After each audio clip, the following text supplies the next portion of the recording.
ඔබගේ දෝතේ මල් ගෙනල්ලා සුවඳ මල් ගෙනල්ලා පුදන්න.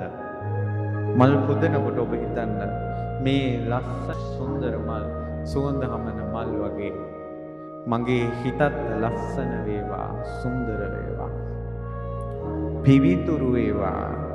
සුවඳ ටිකක් පූජා කළත් බුදුරජාණන් වහන්සේගේ අනන්ත ගුණ සුවඳට, සිල් සුවඳට, භාග්‍යවතුන් වහන්සේගේ විහිදුන දම් සුවඳට මේ සුවඳ පූජා කරමින් පූජා වේවා.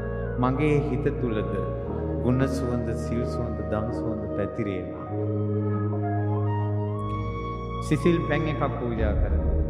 මේ භාග්‍යවතුන් වහන්සේගේ නිවි සැනසුන ජීවිතයට, සිසිල් වී ගිය ජීවිතයට මේ සිසිල් පැන් පූජා කරන පූජා වේවා. මාගේ සිතේද රාගගිනි නිවි, ද්වේෂගිනි නිවි, මෝහගිනි නිවි මගේ හිතද සිසිල් වෙනවා. ඒ වගේ අර ඔබ කරන පින්කම මේ ඊතර වීමට, කෙලෙස් නිවීම පිණිස චේතනාව පිහිටුවා ගැනීම. පැහැදිලිද?